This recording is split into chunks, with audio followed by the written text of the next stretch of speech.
Welcome to the Uncanny Valley podcast, where we venture into unexpected depths to uncover surprising insights.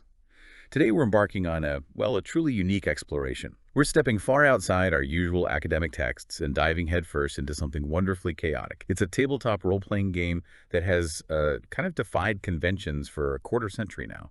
Let's truly unpack this.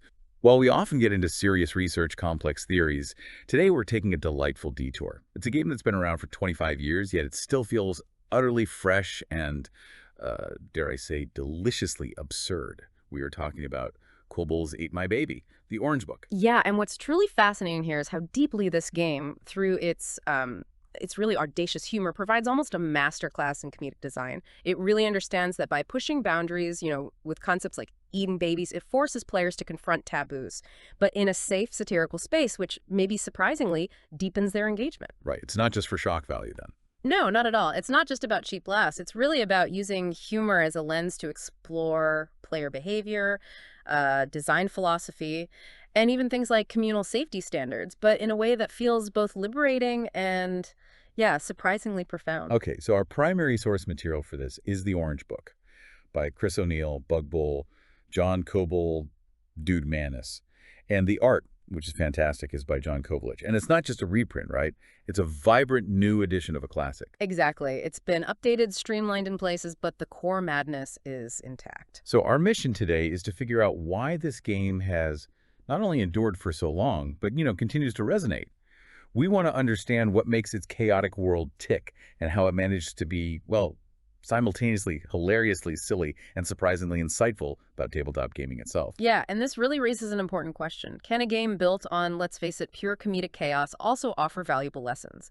Lessons about game design, player engagement, maybe even community standards that you could apply elsewhere. Interesting. We can connect this to the bigger picture of how humor can be a remarkably powerful tool for engagement and a subtle way of teaching fundamental design principles. It's about, seeing profound wisdom in the most unexpected and often ridiculous places. Okay, let's jump right into the core concept then. Welcome to the world of kobolds. And right off the bat, the game hits you with this huge warning. Yeah, all caps, hard to miss. Exactly, because unlike pretty much every other fantasy RPG out there, in this game, you are explicitly not the hero. Forget, the classic trope of townsfolk hiring brave adventurers to clear a dungeon or slay a dragon. Right. The book even says it's far more likely the entire town will get together to pay the dragon to chase you down. Which is just brilliant. A total inversion of expectation right from the start. And that immediate subversion, it isn't just a throwaway joke. It fundamentally shapes every single mechanic, every narrative choice from the get-go. It tells you, the player, straight up, this game operates on a different plane. So traditional player agency, like saving the day or getting famous, that's out the window. Pretty much. It takes a backseat. Instead, you're thrust into this role where comedic fate is the driving force. You're not the protagonist. You're a hapless, often delicious cog in a much larger, funnier, and ultimately more dangerous machine. It's a brilliant way to set the tone. And why are you the target? Why are the townsfolk hiring dragons to chase you? Because you're playing a kobold. Now, these aren't the sometimes noble lizard folk from other games. Not at all. No, these kobolds are different. The book calls them small, furry, dog-like humanoids, and they are squarely at the bottom of the fantasy race power scale, like really bottom. Yeah, it says they're even below a gherkin, which is described as basically the goblin version of a halfling. Right. And if a gherkin was having a barbecue. The kobold would be on the menu. Yeah. It paints a picture of just constant existential threat. And importantly, the book clarifies they're not evil in any grand plotting sense. They're just smelly, dumb, and hungry. And crucially, way too lazy to strike out and topple the weird patriarchal society they live in. Okay, so no noble savages here. They're just chaotic elements. Exactly. Their traits are primal, immediate, driven by basic needs. Which brings us to their primary, all-consuming motivation. Eating babies. The game is very upfront about this. Extremely upfront. But, and this is absolutely crucial for context and, frankly, safety. Right, the disclaimer. The creators make it crystal clear that they do not condone eating babies in the real world. They say, and it's worth quoting again, "Do not eat babies. For the love of all that is holy, please do not eat babies." Yeah, the all caps emphasis is intense. It really underscores that it's about satire, right? Absurdity, not actual endorsement. Precisely. That explicit disclaimer is a key part of the game's humor, and surprisingly, its safety philosophy. It creates this deliberate tension between the crazy in-game stuff and real-world boundaries. It lets players revel in the comedic chaos while being firmly reminded of responsible play. It shows the game's self-awareness. So these are the cannibalistic buggers, leading brutal, short, and silly lives, generally lacking redeeming qualities. Except, and this is the twist I love, they're actually excellent cooks. Right, they have an amazing sense of taste and instinctively know how to complement flavors. They could have dominated the culinary world, apparently, if not for one small detail. But While they are excellent cooks, they're also excellent cooked. They are damn tasty themselves. oh my God, so they're welcome both in and around any cooking fire. Exactly. It's this constant self-deprecating humor about their own deliciousness that sets the stage. You're always hunting, but you're also always being hunted, or at least considered for the menu. That irony is just perfect. It fuels that core loop you mentioned. You're not there to win. You're there to participate in this absurd, fatal comedy. Absolutely. Every choice, even success, might just lead to a delicious, if fatal, outcome for your kobold. Okay, let's get down to the nitty-gritty. What do these creatures actually look like? Because the description is pretty vivid. It is. Physically, they're the shortest of the underground races, barely 2 feet tall, covered in bristly orange fur, which sounds both kind of cute and maybe a bit alarming. And huge heads. Huge heads, yeah. To accommodate surprisingly large mouths filled with many sharp, pointy teeth, the mouth takes up most of a kobold's face, leaving just a little room for beady little eyes and 2 tiny nostrils. It paints this wonderfully vivid, slightly grotesque, but immediately comical picture. It does. And that physical design, it reinforces their low status, right? Yeah. It highlights the absurdity of them trying to, well, eat anything substantial. That large mouth detail isn't just for looks, it subtly reinforces their main motivation, eating. Their anatomy is part of the joke. But it's not just about the physical. There's also kobold metaphysics, which of course is just as absurd. Their religion is simple. Yeah. They all worship Vor, the big red angry god. Right. Vor, god of kobolds and god of anger. Apparently he got stuck with the kobolds because he overslept when the jobs were being handed out by the greater gods. He overslept. Seriously. That's the lore.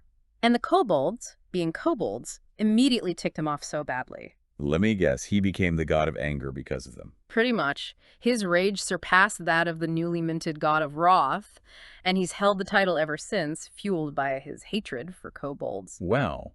But the irony is, his hatred actually helps them. That's the genius meta-humor. His spite accidentally made them fearless. It wiped fear from their genes, which leads to their foolhardiness, and also makes them breed at an astonishing rate. So his hatred paradoxically preserves the species he hates. Exactly. They're too fearless to avoid danger, but they breed so fast they outpace their own ridiculous death rate.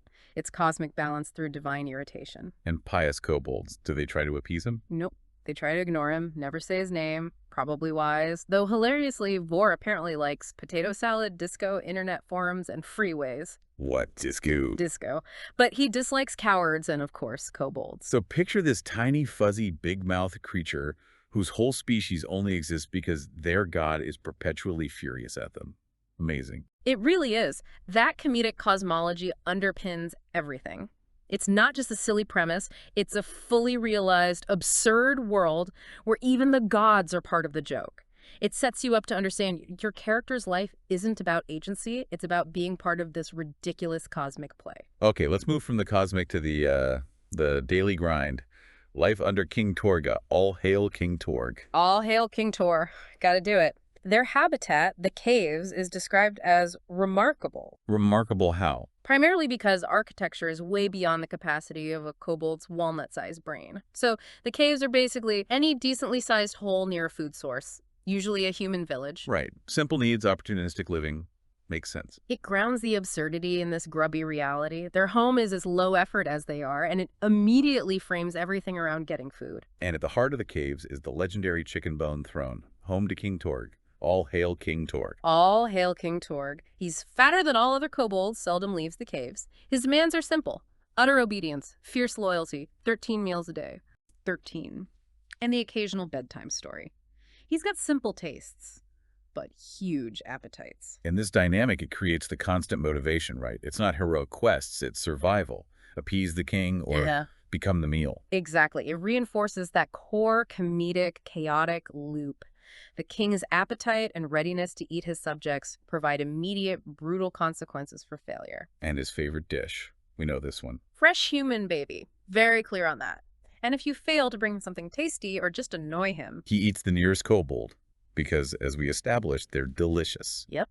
Welcome to the caves. Less kingdom, more pantry, where you're either fetching dinner or you are dinner. And the All Hail King Torg thing isn't just flavor text, is it? No, it's a mandatory player action. If anyone fails to shout it loudly, boisterously, with their full chest, boom, kobold, horrible death check. Wow. So even the table talk gets you killed. It integrates a meta role right into the mechanics, forces player engagement with the absurdity, provides another path to glorious failure. It's clever.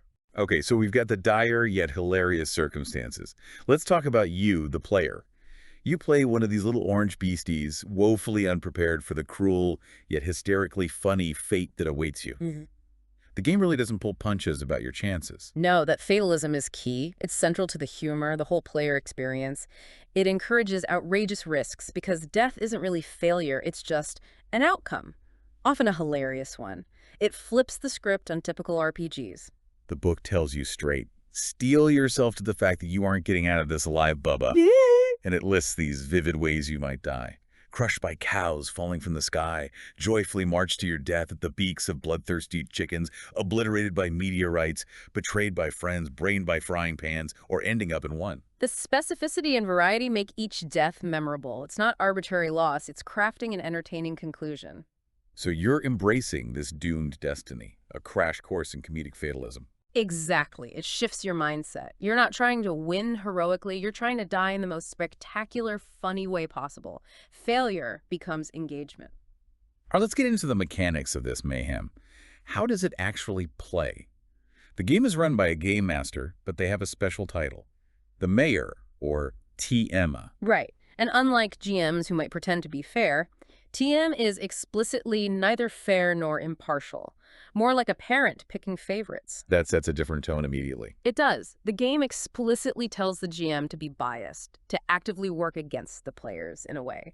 It shifts the GM role from facilitator to a source of unpredictable, comedic antagonism. It's a different player-GM relationship. And TM's responsibilities are quite a list. They make the plot, usually the king's shopping list. They guide character creation, remember some of the rules. Some being the operative word. Right, because they're also told to lie about remembering most of the rules and even make up rules on the spot.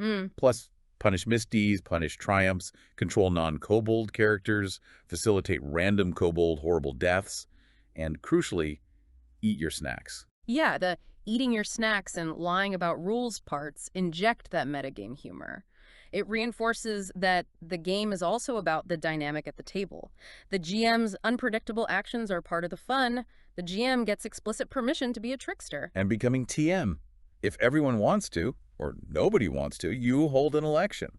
Methods include secret ballots, public stones, aggressive phone campaigns, bribing officials, drawing straws, or the classic not it game. Even choosing the GM is steeped in that comedic spirit. It underlines the lighthearted, collaborative feel. Even the metagame is part of the comedy. Okay, so what powers this glorious failure? The polymorphous system. The book says it evolved from thumb-in-the-eye parody to silly beer and pretzels inanity, finally becoming this streamlined, modern game. But the core idea, the jokes, they've stayed intact. And that intentional simplicity, that high failure rate, it highlights a design philosophy prioritizing narrative and comedy over rigid mechanics. Dice rolls become generators for amusing catastrophes. It frees players from optimizing, encourages outrageous risks. It's designed for laughs, not efficiency. And dice-wise, it says polymorphy games use D4s, D6s, D8s, D10s, but KAMB really just needs the D6s. Maybe multiple D6s, but at least one.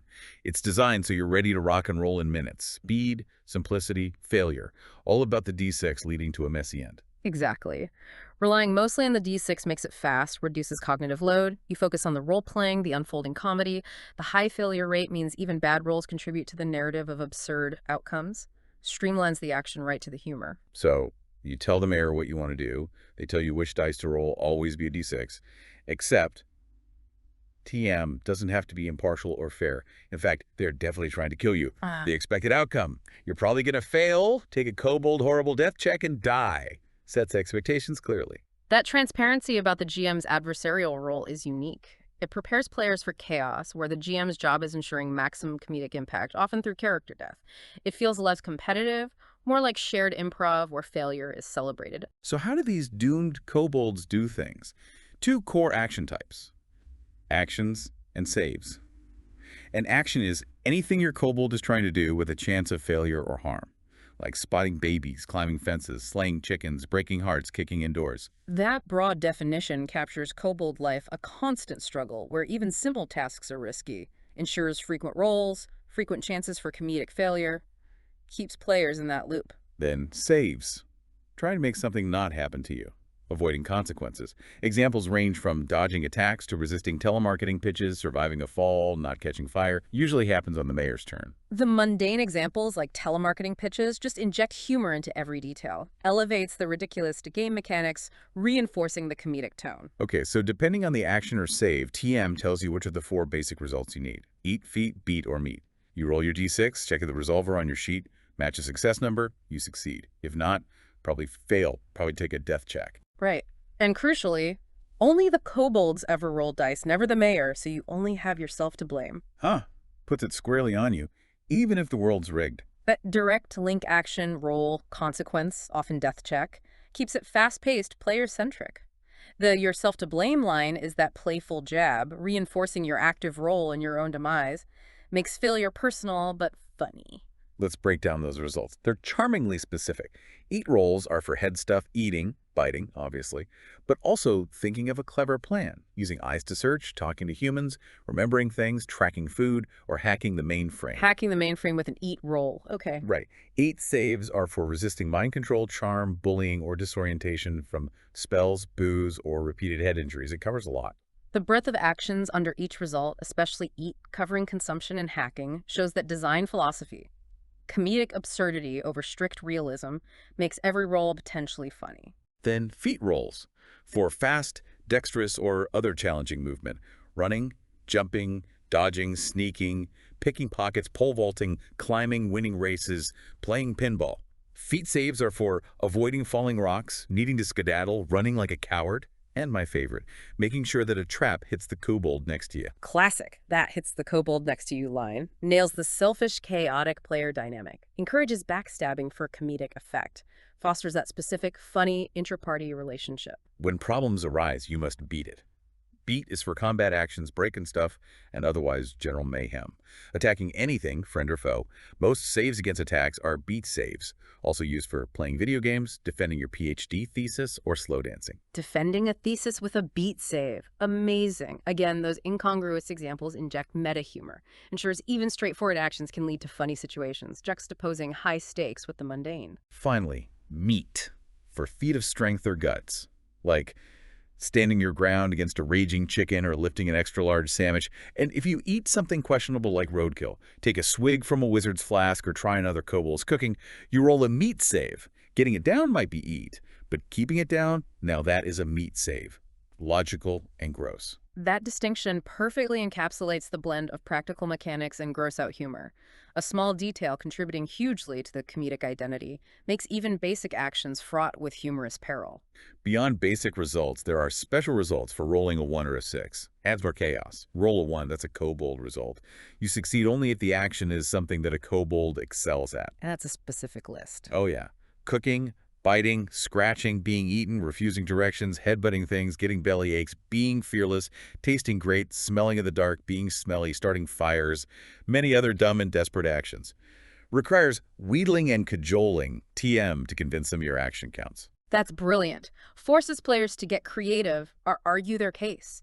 Generates more table talk, more comedy, rewards leaning into kobold ineptitude and occasional weird competence. Makes it a performance. Roll a 6. That's a cheat result.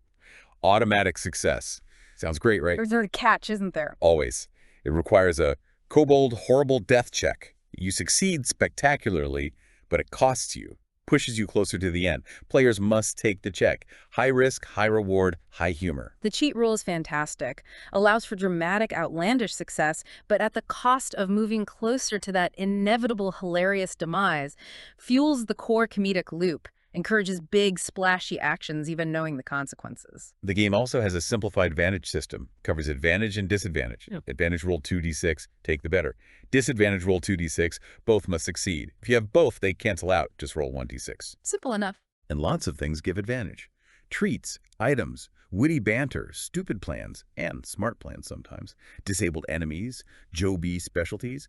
Disadvantage comes from NKC having advantage, injury, curses, stupid plans, again, smart plans, drinking, tasks above your pay grade, big enemies. And TM and any tattletale kobolds are encouraged to think up ways to give you disadvantage. The Vantage system integrates right into the narrative. Quick modifications based on the absurdity, encourages creative, silly justifications for bonuses or penalties, and stupid plans, giving either advantage or disadvantage.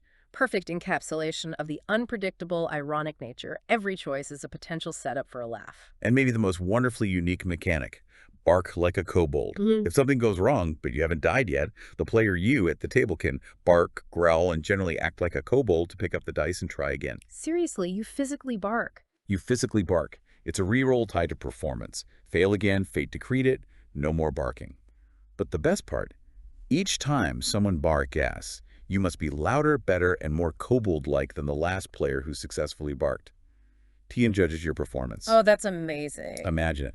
You try to eat a chicken, fail, then literally bark to try again, competing to out-kobold your friends. Embrace your inner chaos gremlin. That explicit encouragement of player theatricality, it blurs the line between player and character uniquely, externalizes the absurdity, makes failures as entertaining as successes, maybe more so, transforms the table into a performance space, fosters immersion rooted in shared self-aware silliness. Fantastic meta mechanic. All right, let's talk about the inevitable end. Yeah. Death. It's not just possible, it's a statistical certainty. And the game embraces it, the core mechanic. The kobold horrible death record, 12 skulls on your sheet, a visual countdown. And that mechanic, it's not punitive, it's a narrative device. Not game over, but character over. Ensures constant turnover, new comedic opportunities. It reframes failure as a feature, not a bug. Encourages exploring absurdity, knowing a new doomed kobold is coming. Maximize fun from each short, chaotic life. So when you take a death check, DC, which happens a lot, you check off a skull. Then roll 2d6, add your current total number of death checks to the roll, sum is greater than 12, boom, random horrible kobold death. Every failure, every risky move pushes you closer, makes the progression tangible. The death check system balances agency and fate perfectly. Your actions increase the DCs, but the final roll adds randomness, fitting the chaos. Transforms doom into anticipation and humor. Not if you'll die, but how spectacularly. Makes character death part of the core entertainment. And how do you get these DCs? Taking damage, being hit, failing actions or saves, cheating, doing something dangerous, or the like-a? Ah, the catch-all. Exactly. Brilliantly Vague gives TM huge comedic leeway. Includes holding more than 2 items, being a coward, doing things too clever, doing things way too dumb, arguing with TMer, rules, lawyering, tattling, not tattling, phone use, uncontrolled fires, joining MLMs, deals with the devil, leaving cults, not saying all hail King Torg, all hail King Tord, not texting back, cheating, any number of other foolish mistakes you will certainly make. The like is genius. Formalizes the GM's ability to hand out consequences for anything unfitting or just annoying. Empowers the GM, keeps players on their toes, reinforces chaos and absurdity, bridges in-character actions and table dynamics. Everything's fair game for a laugh and a death check. Now for the main event. The glorious random horrible kobold deaths, the crown jewels. TM can make them up or use the extensive charts. As long as it's horrible and random, then that's a good death. The creativity is astonishing, transforms a grim outcome into comedic achievement. That huge library of deaths turns failure into anticipation, celebration. Prime example of embracing dark humor. Over-the-top scenarios keep players engaged, even eager for their characters to perish. Normalizes character death as fun, a narrative punctuation mark, often more memorable than success. Variety ensures each death feels unique, surprising. The charts categorize them. Easy peasy lemon squeezy, falling cow, squished into dairy grade paste, or explode into chicken feed. Slightly more complex, why do you keep hitting yourself? Yeah. Classic older brother move. But then the truly epic referential ones, death by essential fantasy staples. It's this insane mashup. Falling down rabbit holes, twisters, wardrobes falling, getting roughed up by witches, Tin Woodman, Queen of Spades, wizards stealing ruby slippers, scarecrows using the One Ring, ending with death knights, dragon lances, dire wolves, golden eggs, just everything. That multi-layered death perfectly shows the maximalist humor. So convoluted it becomes funny. Deliberate assault on narrative consistency for comedic impact. Twists familiar fantasy elements into spectacular absurdity. Then the self-referential chart. Schrödinger's kobold, mauled by maybe dead cats. Polymorphism, beaten up by the D4, D8, and D10 for being left out. And death by gamer tropes. Pure gold. Life force drained by someone explaining my character, or my homebrew, or choking on gamer funk. Those meta-deaths are brilliant. Self-aware, poking fun at RPG tropes and player behavior.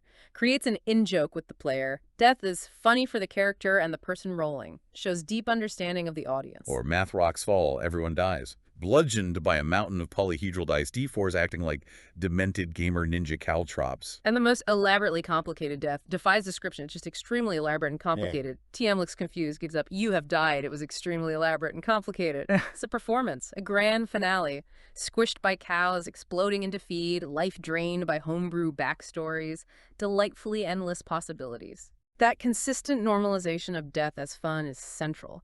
Encourages viewing characters as disposable comedic instruments, sacrificed for the next laugh, reshapes player engagement. Every session becomes a series of punchlines. So, your kobold meets a glorious end. What now? The game moves fast. You perform a soliloquy. Stand up, do your best stage actor impression, recount the great deeds of your poor dead kobold. Other players judge your performance. That rapid character cycling and player-level rewards ensure continuous engagement. The game designs for churn. Humor lies in the constant, ridiculous turnover. The soliloquy turns failure into collaborative, performative, hilarious storytelling.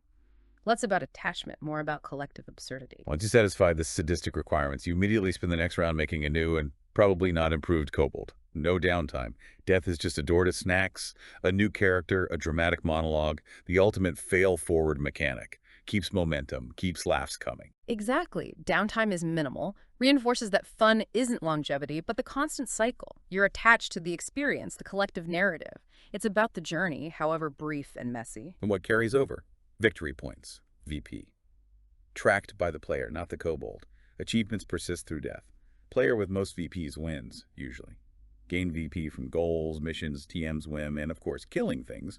Incentivizes engagement despite turnover. That player-level reward is crucial. Gives a tangible goal despite ephemeral characters. Incentivizes participating in the chaotic loop. Gives progression amidst the chaos. Now, maybe the most shockingly funny rule. The negligence rule. Reminding us, babies are fragile. Yes, even in a game about eating them, babies track death checks too, susceptible to the same horrible ends. Peak example of committing to the central premise while layering on more comedic failure. Humorous precisely because it deals with a gaming sacred cow protecting innocence and subverts it entirely. Pushes boundaries for humor, not shock value. Whenever a kobold performs any action that would jeopardize the life of a baby, TM makes them roll 2d6, a baby horrible death check. Sum plus baby's checks 12. The baby dies a baby horrible death. TM keeps the check count secret until it is far too late. Actions jeopardizing babies. Casting spells near a baby. Stuffing a baby in a backpack. Setting a baby on fire. Teaching the baby about crypto. Teaching a baby crypto. Okay. And yes, a baby horrible death chart. Gems like, this is no baby, it's a nuclear bomb, everyone dies. Or simply, you ate the baby. Just when you think you get the chaos, the baby negligence rule arrives. Babies, exceptionally delicate, prime targets. The explicit details, the absurd chart keeps the core comedy front and center, elicits shock and laughter, reinforces the irreverent yet harmless satirical experience, balances taboo with lighthearted, cartoonish consequences. Okay, we've covered the inevitable end. Now, curating the chaos running the game, starting with creating your doomed kobold. Character creation is fun, quick, easy, and the game warns, you're going to need a lot of them. No more than that. Sets expectations. Quick creation is a cornerstone. Minimal downtime when kobolds die. Keeps momentum. Encourages experimenting, knowing characters aren't long for this world. Fosters playful detachment. Character sheet details are simple prompts for immediate humor. Name, burp, shod, slod, yeet, Joe, B, flavor, roll, a meta joke, pause, carrying items, treats, human words, and your death record. Each element isn't for deep customization, but immediate comedic hooks. Quick narrative prompts for a distinct, usually doomed kobold personality. Now, picking dice, rolls. Hilariously meta. You pick a roll. The D6, the six-sider, the die 6, or the regular die. The joke, no matter what you choose, you're just going to be rolling a D6. They went with the confusing and funny version. Each roll suggests strengths, six-sider for feet, die 6 for beat, etc. Brilliant self-aware moment, rapid-fire absurdity. The meta joke perfectly encapsulates the self-aware humor, subverts expectations about complex builds, signals priority as absurdity, rapid play. Suggested strengths offer just enough guidance for comedic style without real complexity. Clever design in its simplicity. You also get your flavor, literally what your kobold tastes like. Roll 1d6. Bitter, salty, sour, spicy, sweet, umami. This gives ADV on specific actions. Bitter gives ADV on eat. Spicy means fire. Darkly humorous detail feeding into themes. The flavor mechanic is another layer of dark humor. Turns deliciousness into a character trait impacting gameplay. Small, memorable detail reinforcing the threat of being eaten, even providing minor strategy, constantly reminds players of their edible fate. Kobolds also take part-time jobs from the Humanoid Resource Department due to enormous food repair, trading card game habits, and legal bills.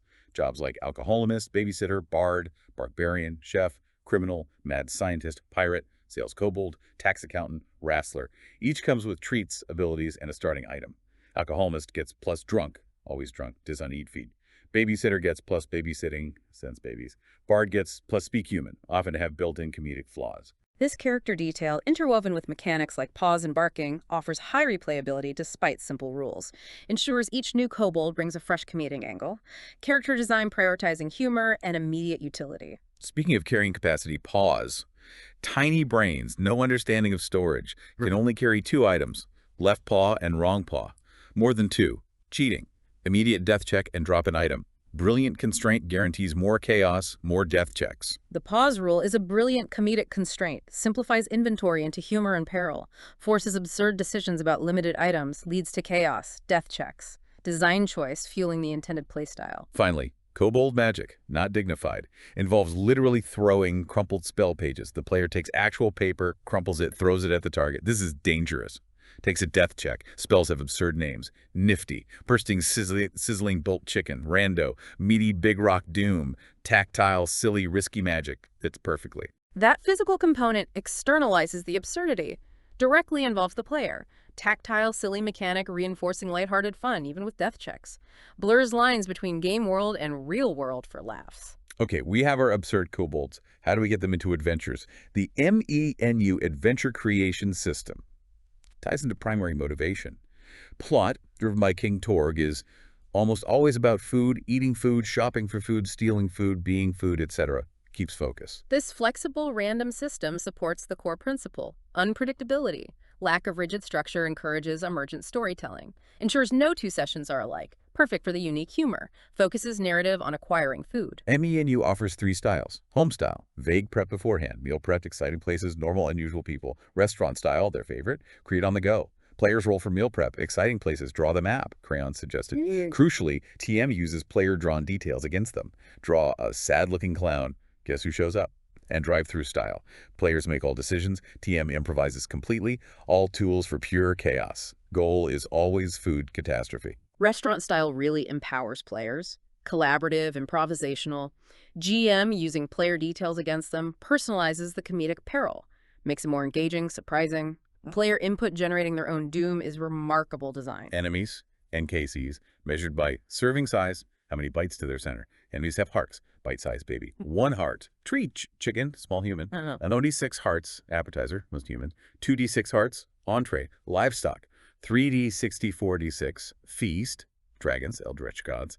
5d66d6, consistent, humorous categorization. Serving size is fantastic thematic integration. Enemy health framed as food, maintains comedic tone, reinforces kobold motivation, reduces epic foes to culinary challenges, small but powerful design choice. Lots of NKC examples ensure endless comedy. Normal people. Butcher, baker, librarian, fat wizard, politician, unusual people, slime, cockatrice, clicking the kobold, killing chicken, mothman, vampire cat, kaiju devil lobster, and spice it up, modifier charts, flavoring spice, a spicy chicken that's on fire, location spice, allspice, recipe for glorious disaster. Variety plus modifiers ensures endless comedic possibilities.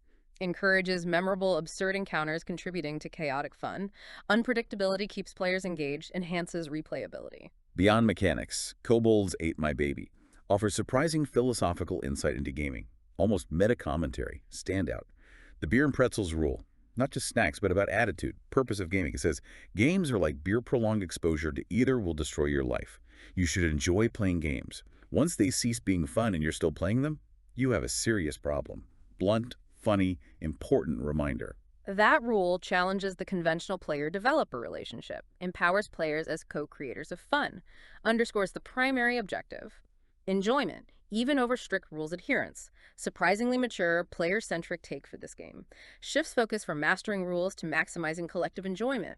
And it explicitly lets you change rules. Everything in this book should be changed, bent, revised, argued. If you want to change the rules, go ahead. It's your game. We aren't coming to your house to follow up. Plus, we already got your money. Classic self-aware humor. It's a philosophy. Break rules for fun. Liberating. Truly revolutionary in game design. Acknowledges the group at the table as the ultimate arbiter of fun, not the rulebook. Fosters creativity, adaptation, encourages tailoring the experience, a powerful lesson about collaborative, emergent nature of RPGs. Even in this game, there are clear boundaries. Safety, rules, and the bastard check rule. Yeah. Open door policy, leave anytime, no explanation needed. Let's not go there. Please no for uncomfortable topics. Simple signals. Fundamental for positive experience, especially with this subject matter. That dual approach, extreme freedom within the comedy, firm boundaries for conduct, shows mature understanding of safety, ensures irreverence doesn't cross into genuine discomfort, creates a space where everyone feels safe to be silly with clear tools for boundaries. Humor should stay at coyote explosion, cartoon violence, and mayhem level, like classic animation, explicitly.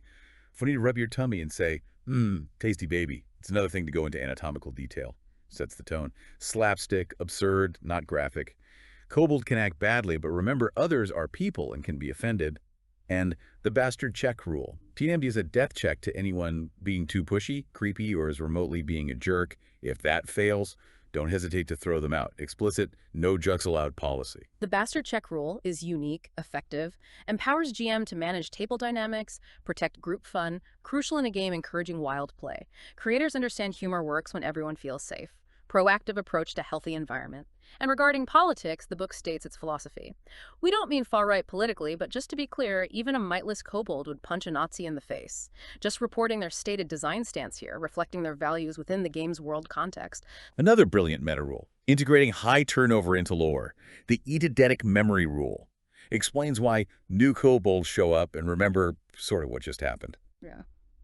The analogy. Kobolds are like flatworms. Live underground, don't bathe like bass music. And if you run them through mazes, kill them, grind them up, and feed them to the next generation, they retain some of their memories. Perfectly grotesque explanation. This mechanic cements the unique player-character relationship, transforms death from an end into a source of meta-info, makes the experience a communal, evolving joke, cleverly integrates turnover into lore, adding comedic depth. Even death contributes to the narrative. And the mechanism. Take a death check, ask TM a question. TM answers only yes or no, but truthfully, so even dead, your memory flatworm version lives on. Incentive to embrace death, knowing limited wisdom helps the next doomed kobold. The yes or no limit adds playful GM-player interaction, forces careful questions, creates comedy from ambiguous answers, brilliant capstone to failure as entertainment philosophy. Even knowledge transfer is absurd. Finally, just when you think you've got it, they throw in a separate minigame. Satan. Opens with self-aware cheek. Kobolds Ate My Baby is a role-playing game, we guess. And we heard that RPGs are all about worshipping Satan. Welcome to your new favorite game, pure meta humor. Final punctuation on the self-aware, irreverent style, deliberate wink, pushes boundaries of what a game should include, reinforces ethos of pure fun, meta joke about RPG perceptions, rendered as a simple, absurd dice game. Satan. Rules are simple, unrelated. Roll 3d6. One hand only. Rolled 6. Leave it. No one touches it. Pick up rest. Keep rolling. All dice show 6. Close. Shout Satan. Make metal sign. Last to close is loser. Kicker. Open while holding something valuable. Drink junk steering wheel. Instant loser. Loser's punished, maybe with a death check, back in Kobolds Ate My Baby. Peak meta humor, integrating a separate silly game into the main comedic demise system. It's a standalone comedic bit, perfectly aligned with the main game spirit. Played spontaneously reinforces that even trivial interactions can be amusing, shows designers' commitment to infusing every aspect with humor and unpredictability. What an absolutely wild, hilarious, and surprisingly insightful journey we've taken today into the ridiculous, brilliant world of Kobolds Ate My Baby, the Orange Book. We've seen how a game can thrive on chaos, embrace glorious failure, and still be one of the most thoughtfully designed experiences out there, especially around player safety, GM empowerment, and fostering pure fun. Yeah, it really redefines the RPG experience, prioritizing laughter and collective storytelling above traditional heroism or complex Right. rules. And if we connect this to the bigger picture, it really shows that valuable knowledge pops up in unexpected places. Even the most absurd concepts can offer profound insights into human interaction, creative play, game design itself. It challenges our preconceptions, shows that breaking conventions, embracing the silly, can lead to remarkably effective systems. So what does this all mean for you, our listener? Maybe it's that sometimes letting go of control, embracing the absurd, and knowing that failure is just another step towards a new, probably equally doomed but hilarious beginning. Maybe that's the secret to having fun. Finding joy in the journey, regardless of the destination, especially when it involves tiny, furry, baby-eating creatures. It definitely challenges us to think about enjoyment and creative stuff. It isn't always about perfect execution or big successes. Often it's about being willing to be silly, to fail spectacularly, find the humor in every weird twist. A reminder that sometimes, yeah, the most profound insights come wrapped in intentional silliness. Thank you for joining us on this wild exploration into the uncanniness of creative design and chaotic fun. Until next time, keep digging for those unexpected insights. You've been listening to the Uncanny Valley podcast.